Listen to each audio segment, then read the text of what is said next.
క్రీస్తునందు ప్రేమైన ప్రేమధార టీవీ వీక్షకులందరికీ మన ప్రభువును రక్షకుడైన యేసు క్రీస్తు ఘనమైన నామంలో శుభములు తెలియజేస్తున్నాం.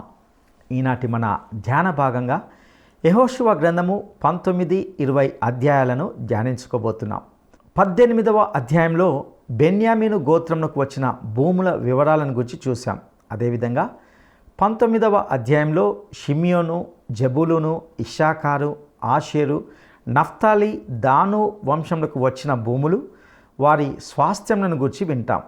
అన్ని గోత్రాలకు భూములు పంచిపెట్టిన తర్వాత చివరికి యెహోషువ కూడా స్వాస్థ్యము ఇవ్వబడినట్లుగా చూస్తాం. యెహోవా ఆజ్ఞాపించినట్లు ఇశ్రాయేలీలు తమ ప్రతి భూమిలో యెహోషువకు కొంత భాగాన్ని ఇవ్వాలని నిర్ణయించుకున్నారు. వారు అతనికి తిమ్నత్ సెరహు అనే పట్టణాన్ని ఇచ్చారు. అక్కడ అతడు స్థిరపడ్డాడు. ఇక 20వ అధ్యాయంలో ఆశ్రయపురాలుగా పేర్కొనబడే పట్టణాలను గురించి ఇశ్రాయేలులతో మాట్లాడమని దేవుడు యెహోషువకు చెప్పినట్లుగా చూస్తాం. ఈ ఆశ్రయ పట్టణాలు ఎవరైనా అనుకోకుండా ఒక వ్యక్తిని చంపినట్లయితే పారిపోయే ప్రదేశంగా ఉండాలి. తద్వారా వారు ప్రతీకారం నుండి రక్షించబడతారు. ఇంకా అనేక విషయాలను ఈనాటి సందేశం ద్వారా తెలుసుకోవడానికి మనం సిద్ధపడదామా? ప్రియ శ్రోతలు, మీ బైబిళ్ళు తెరవండి. ఈరోజు మన పాఠం యెహోషువ గ్రంథం 19-20 అధ్యాయాలు. సావధానంగా వినండి. 19వ అధ్యాయంలో బెన్యామీను గోత్రానికి వచ్చిన భూముల వివరాలు పేర్కొనబడ్డాయి. షిమ్యోను, జబూలూను, ఇశ్శాఖారు, ఆషేరు, నఫ్తాలి, దాను వంశాలకు వచ్చిన భూములు, వారి స్వాస్థ్యాలు. ఇదొక పెద్ద దస్తావేజు.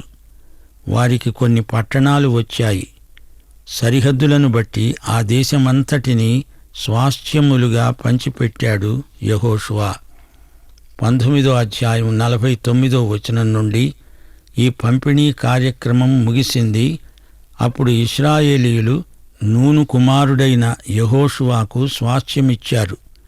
యెహోవా సెలవిచ్చిన దానిని బట్టి అతడు అడిగిన పట్టణాన్ని, అనగా ఎఫ్రాయిమీయుల మన్యములో ఉన్న తిమ్నత్ సెరహును అతనికిచ్చారు. అతడు ఆ పట్టణాన్ని పునర్నిర్మించాడు. ఎలియాజరు, యెహోషువ ఇంకా గోత్రములోని ముఖ్యులు చీట్ల వలన పంపకము చేసిన భూములివే. షిలోహులో ఉన్న ప్రత్యక్షపు గుడారము వద్ద యెహోవా సన్నిధిలో చీట్ల వలన ఈ భూములను కేటాయించారు. ఈ విధంగా వీరు దేశాన్ని పంచిపెట్టడం ముగించారు. ప్రియ శ్రోతలు, ఈ 19వ అధ్యాయంలో కొన్ని ప్రాముఖ్య సత్యాలు మనము నేర్చుకుంటాము. 47-48 వచనాలలో దానీయుల సరిహద్దు వారి నుండి అవతలికి వ్యాపించింది. దానీయులు బయలుదేరి లెషెము మీద యుద్ధము చేసి దానిని పట్టుకొని కొల్లపెట్టి స్వాధీనపరుచుకొని దానిలో నివసించి తమ పితరుడైన దాను పేరును బట్టి లెషెమునకు దాను అనే పేరే పెట్టారు. దానీయులు అతి కష్టం మీద ఆ ప్రాంతాన్ని వశపరుచుకోగలిగారు. అక్కడ నివసిస్తున్న స్థానికులు భయంకరులు. దేవుడే వారికి సహాయం చేశాడు. మన సమస్యలు ఎంత గొప్పవి అయినా మన దేవుడు వాటన్నిటికంటే గొప్పవాడు. దేవుడు ఈ విధంగా గోత్రాలకు భూములను పంచి ఇవ్వడం ఎంతో మేలు. ఇది దేవుని మహాజ్ఞానానికి రుజువు. చిన్న చిన్న భాగాలుగా ఉండడం చేత వారు దానిని తమ వశంలో ఉంచుకొని భద్రపరుచుకోగలరు. సరిహద్దులను దేవుడే ఏర్పరిచాడు. వారి బాధ్యతలు నిర్ణయించబడ్డాయి. ఎవరి భూభాగానికి వారే బాధ్యులు. ఎవ్వరూ సణగడానికి వీలు లేకుండా చేశాడు దేవుడు. ఈ సరిహద్దులు ప్రవచనాత్మకమైనవి. యాకోబు తన అవసాన కాలంలో యోసేపునకు చెప్పిన ప్రవచనాలకు ఇది నెరవేర్పు. ఆదికాండం 48వ అధ్యాయం 21-22 వచనాలు. మీ పితరుల దేశానికి దేవుడు మిమ్ములను తీసుకువెడతాడు. నీ సహోదరుల కంటే నీకు ఒక భాగం ఎక్కువగా ఇచ్చాను. ప్రియ శ్రోతలు, యూదాకు ఒక ప్రత్యేకత ఉంది. ఈ గోత్రానికి రాచరికముంది. ఈ గోత్రానికి చెందిన భూమియందే జాతీయ ముఖ్య పట్టణం ఏర్పడుతుంది. అదే యెరూషలేము నగరం. దావీదు మహారాజు అక్కడి నుండే పరిపాలించాడు. ఇశ్రాయేలు జాతిని, వారి భూమిని దేవుడు ఏ విధంగా కాపాడాడో గమనించండి.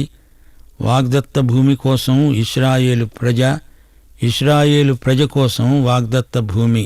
ప్రతి గోత్రం కోసం కేటాయించబడిన భూభాగం జాతికి వాగ్దత్తం. ప్రతి గోత్రాన్ని గురించి, గోత్రములో ప్రతి వ్యక్తిని గురించి దేవుడు ఎంతో శ్రద్ధ వహిస్తున్నాడు. ఈ సందర్భంలో 1 పేతురు 1వ అధ్యాయం 5-6 వచనాలను మీకు జ్ఞాపకం చేయగోరుతాము. కడవరి కాలమందు బయలుపరచబడడానికి సిద్ధముగా ఉన్న రక్షణ మీకు కలుగునట్లు విశ్వాసము ద్వారా దేవుని శక్తి చేత కాపాడబడే మీ కొరకు ఆ స్వాస్థ్యము పరలోకమందు భద్రపరచబడి ఉన్నది. ఇందువలన మీరు మిక్కిలి ఆనందిస్తున్నారు. గాని అవసరమును బట్టి నానావిధములైన శోధనల చేత ప్రస్తుతమున కొంచెము కాలము మీకు దుఃఖము కలుగుతున్నది. దేవుడు లేకుండా నీవు నేను ఎక్కడికి పోగలం? ఎక్కడ ఉండగలం? యెహోషువాకు వచ్చిన భాగం తిమ్నత్ సెరహు. ఇది షిలోహుకు 18 కిలోమీటర్ల దూరంలో ఉంది. అది సారవంతమైనది కాదు. లోతు తీసుకోగా మిగిలింది అబ్రాహాము తీసుకున్నట్లు యెహోషువాకు జరిగింది. యెహోషువాకు అబ్రాహాము మనస్సే ఉంది. యుద్ధంలో అతని విజయ రహస్యమిదే.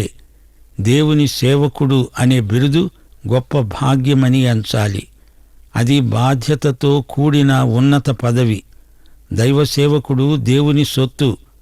మోషే నా సేవకుడు అని దేవుడు అన్నాడంటే మోషేకు అదెంతో ఘనత. ఇశ్రాయేలు తన సేవకుడు అన్నాడు దేవుడు. యేసుక్రీస్తు దేవుడై ఉండి సేవకుడయ్యాడు. తన శిష్యుల పాదాలు కడిగాడు. యేసుక్రీస్తులాగే ఆయన శిష్యులు సేవ చేయించుకోరు, సేవ చేస్తారు. జీవించేవాడను నేను కాను, క్రీస్తే నాలో జీవిస్తున్నాడు అన్నాడు భక్త పౌలు. యేసుక్రీస్తు మన ఆధ్యాత్మిక యెహోషువా.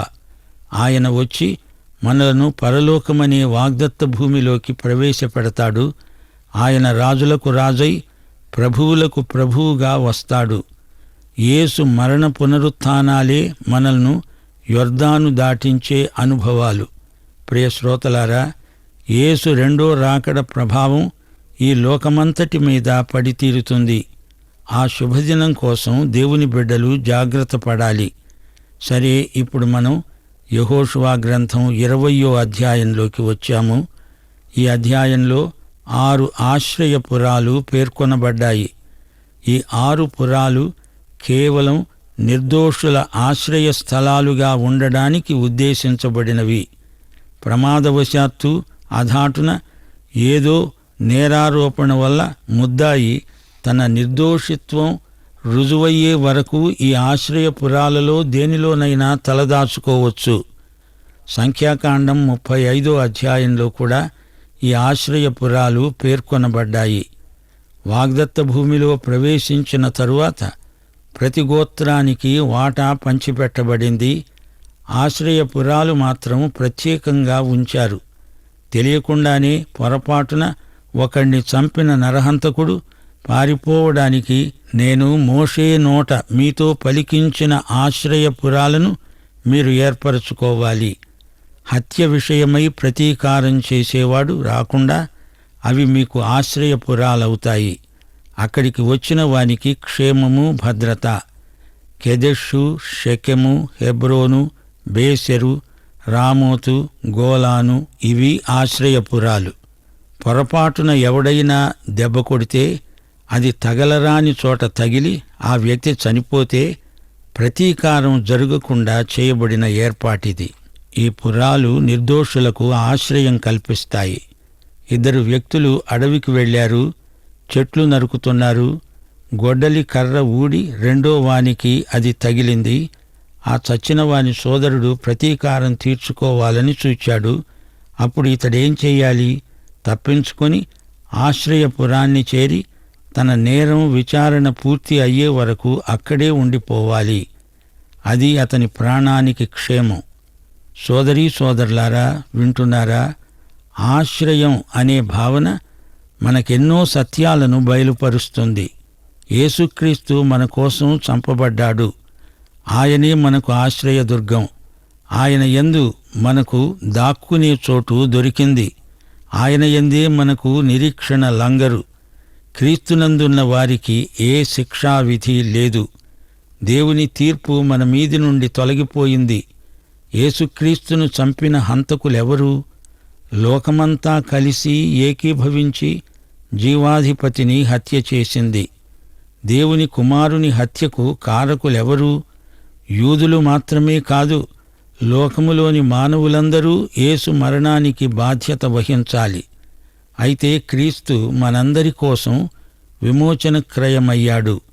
శిలువ మీద యేసు చేసిన విమోచన క్రియను బట్టి ఆయన యందు విశ్వసించిన వారికి ఆయన యందే శాశ్వత ఆశ్రయము లభిస్తుంది.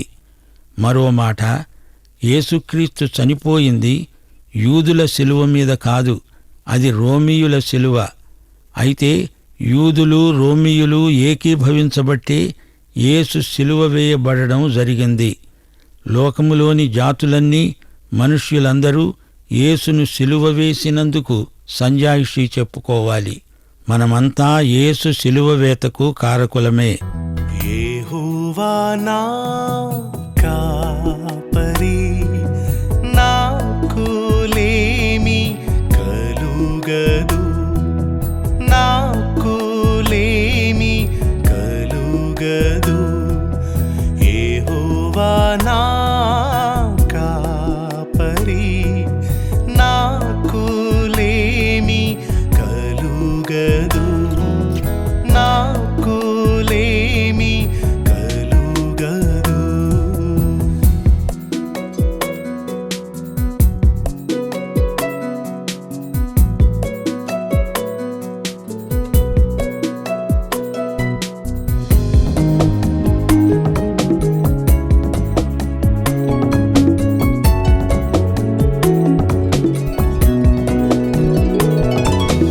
పచ్చిక గల చోట్లందు ఆయన పరుండజేయుచున్నాడు.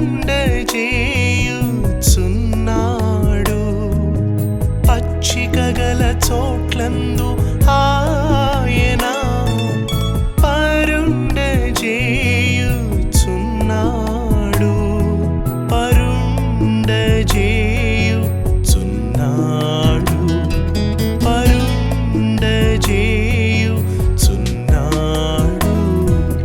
యెహోవా నా కాపరి, నాకు లేమి కలుగదు, నాకు లేమి కలుగదు.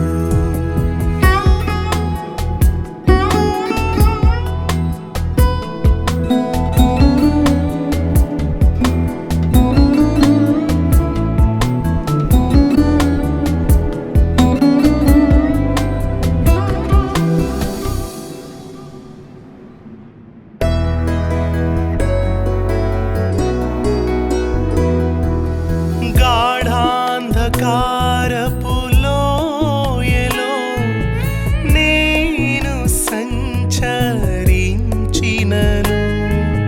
గాఢాంధకారపు లోయలో నేను సంచరించినను,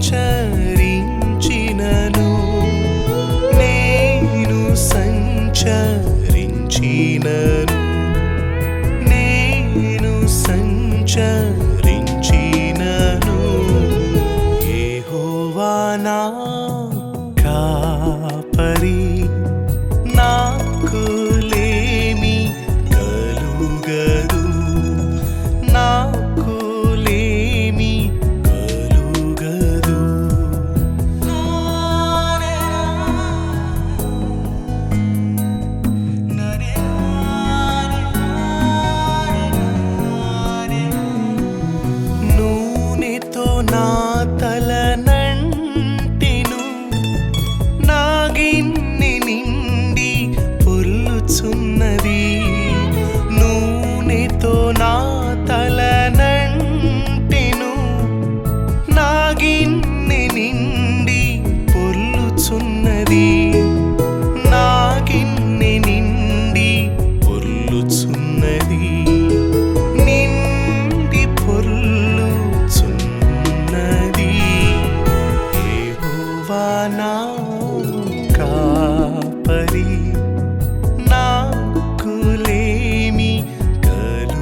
కాలమంతయు కృపాక్షేమములే నా వెంట వచ్చును. నా జీవిత కాలమంతయు కృపాక్షేమములే నా వెంట వచ్చును. కృపాక్షేమములే నా వెంట వచ్చును. కృపాక్షేమములే నా వెంట వచ్చును. యెహోవా నా కాపరి, నాకు లేమి కలుగదు. నాకు లేమి కలుగదు.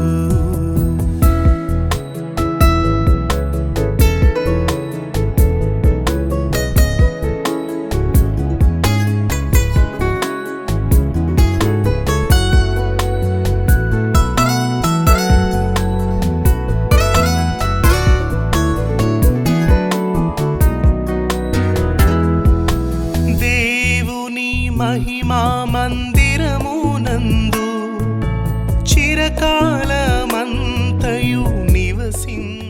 అపొస్తలుల కార్యములు 3వ అధ్యాయం 18వ వచనంలో పేతురు ప్రసంగిస్తూ అన్నాడు, సహోదరులారా, మీరు మీ అధికారులు తెలియక ఈ పని చేశారని నాకు తెలుసు. అయితే దేవుడు తన క్రీస్తు శ్రమపడతాడని సమస్త ప్రవక్తల నోట ముందుగా ప్రచురపరిచిన విషయాలు ఈలాగు నెరవేర్చాడు. గనుక మీరు మారుమనస్సు పొందాలి, ఆయన యందు విశ్వాసముంచి రక్షించబడాలి. మరో మార్గం లేదు. 1 కొరింథీ 2వ అధ్యాయం 6-8 వచనాలలో భక్త పౌలు అన్నాడు, పరిపూర్ణులైన వారి మధ్య జ్ఞానమును బోధిస్తున్నాము. అది ఈ లోక జ్ఞానము కాదు, నిరర్ధకులైపోతున్న ఈ లోకాధికారుల జ్ఞానమూ కాదు. ఈ జ్ఞానము ఈ లోకాధికారులలో ఎవరికీ తెలియదు. అది వారికి తెలిసి ఉండిన ఎడల మహిమాస్వరూపి అయిన ప్రభువును సిలువ వేసి ఉండేవారు కాదు. ప్రియ శ్రోతలు, గ్రహిస్తున్నారా? యేసుక్రీస్తు మరణం విషయంలో లోకంలో ప్రతి మనుష్యుడూ నేరస్థుడే. అయితే ఆయన మరణించినందున ఆయన యందే మనకు ఆశ్రయం దొరికింది. యేసుక్రీస్తే మన ఆశ్రయపురం. యేసే మన విశ్వాసానికి పునాది. ఆయనే మన ఆశ్రయపురం. ఆయనే మనము నమ్ముకొనదగిన సహాయకుడు. ఆయన యందు మాత్రమే మనకు విడుదల, నిత్య జీవం. ఈ అధ్యాయంలోని పాఠాలు నిత్యత్వపు విలువ గలవి. ఇప్పుడు ఇశ్రాయేలీయులు కొత్త స్థలంలో ఉన్నారు. ఇశ్రాయేలు జాతిలో వీరు నవతరం. కొత్తగా 6 పురాలు నిర్మించబడ్డాయి. ఇవి ఆయా ప్రాముఖ్య స్థలాలలో నిర్మించబడి ఉన్నాయి. ఎవరికీ అన్యాయం జరగకుండా దేవుడు చేసిన ఏర్పాటిది. నేరస్థుడు తాను నిర్దోషి అని తీర్పు వచ్చే వరకు ఆశ్రయపురంలో క్షేమంగా ఉండవచ్చు. ఈ 6 ఆశ్రయపురాలు లేవీయుల స్వాధీనంలో ఉంటాయి. ఎవరికీ ఏ విధమైన అన్యాయము జరగదు. నిష్పాక్షికమైన తీర్పు, ఎట్టి అపరాధ భావన ఉండదు. లేవీయులకు 48 పట్టణాలు ఇవ్వబడ్డాయి. వాటిలో 6 ఆశ్రయపురాలు. లేవీయుల అనుమతి లేకుండా ఎవ్వరూ ఆశ్రయపురంలో అడుగు పెట్టడానికి వీలు కాదు. పాత నిబంధన కాలంలో మనుషులకు ప్రతీకార వాంఛ చాలా బలంగా ఉండేది. 2 సమూయేలు 14వ అధ్యాయం 7వ వచనంలో ఒక సన్నివేశం. ఇక్కడ ఒక స్త్రీ ఫిర్యాదు చేస్తున్నది. యోవాబు ఈ సన్నివేశాన్ని కల్పించాడు. రాజా, రక్షించు, నేను ఒక విధవరాలిని, నా పెనిమిటి చనిపోయాడు, నాకు 2 కుమారులు, వారిలో ఒకడు రెండో వాణ్ణి చంపేశాడు. హంతకుణ్ణి పట్టి ప్రతీకారం చేస్తామని ఊరివారు పట్టుపట్టారు. ఈ విధంగా వారి తండ్రి పేరును తుడిచివేయడానికి పూనుకున్నారు. మిగిలిన నిప్పు రవ్వను కూడా ఆర్పివేయబోతున్నారు. కెదెషు, గోలాను, రామోతు, షెకెము, బెసెరు, హెబ్రోను, మొత్తం 6 ఆశ్రయపురాలు. దావీదు కీర్తనల్లో ఆశ్రయ దుర్గము అనేక సందర్భాలలో పేర్కొనబడింది. ఈ ఆశ్రయపురాలు ఆయా గోత్రాలకు అందుబాటులో ఉన్నాయి. కేదెషు నఫ్తాలి గోత్రానికి, షెకెము ఎఫ్రాయిముకు, హెబ్రోను యూదా గోత్రానికి అందుబాటులో ఉన్నాయి. బేసెరు రూబేను ప్రాంతంలో ఉంది. రామోతు గాదు గోత్రభూమిలో ఉంది. గోలాను మనష్షే ప్రాంతంలో ఉంది. ద్వితీయోపదేశకాండం 33వ అధ్యాయం 27వ వచనంలో మోషే గోత్రకర్తలను ఆశీర్వదిస్తూ ఆషేరును గురించి అన్నాడు, శాశ్వతుడైన దేవుడు నీకు నివాస స్థలము, నిత్య బాహువులు నీ క్రింద ఉంటాయి. ఆయన నీ ఎదటి నుండి శత్రువును వెళ్ళగొట్టి నశింపచేస్తాడు. అవును, యేసుక్రీస్తే మనకు శాశ్వత ఆశ్రయస్థానం. తన 46వ కీర్తనలో దావీదు గానం చేస్తూ అన్నాడు, దేవుడు మనకు ఆశ్రయము దుర్గము అయి ఉన్నాడు. ఆపత్కాలములో ఆయన నమ్ముకొనదగిన సహాయకుడు. ఆయన మనకు ఆశ్రయం. 62వ కీర్తనలో దావీదన్నాడు, నా మహిమకు నా రక్షణకు దేవుడే ఆధారం, నా బలమైన ఆశ్రయ దుర్గం. నా ఆశ్రయము దేవుని యందే ఉన్నది. దేవుడే మనకు ఏకైక ఆశ్రయం. మరో సందర్భంలో దావీదన్నాడు, దేవా, అనేకులకు నేను ఒక వింతగా ఉన్నాను, అయినా నా బలమైన ఆశ్రయము నీవే. శ్రోతలు గమనించండి, యేసుక్రీస్తే దేవుని నివాసం. ఆయనే మనకు ఆశ్రయం. యెహోవా నాకు ఎత్తయిన కోట, నా దేవుడు నాకు ఆశ్రయదుర్గము. ప్రియ సోదరీ సోదరులారా, వింటున్నారా? దేవుడు మనుష్యులు కట్టిన ఆలయములలో నివసించడు.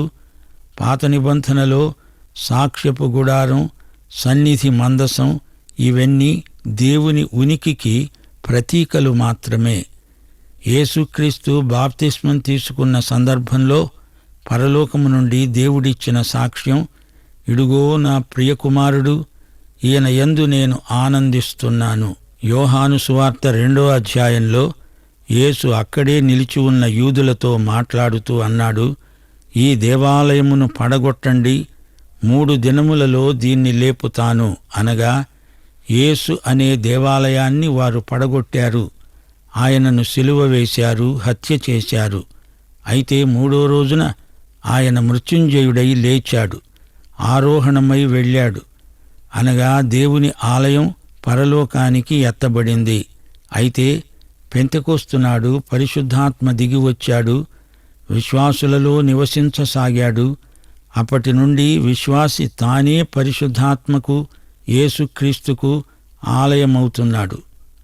1 కొరింథీ 6వ అధ్యాయం 19వ వచనం, మీ దేహము దేవుని వలన మీకు అనుగ్రహించబడి మీలో ఉన్న పరిశుద్ధాత్మకు ఆలయమై ఉన్నాడని మీరెరుగరా?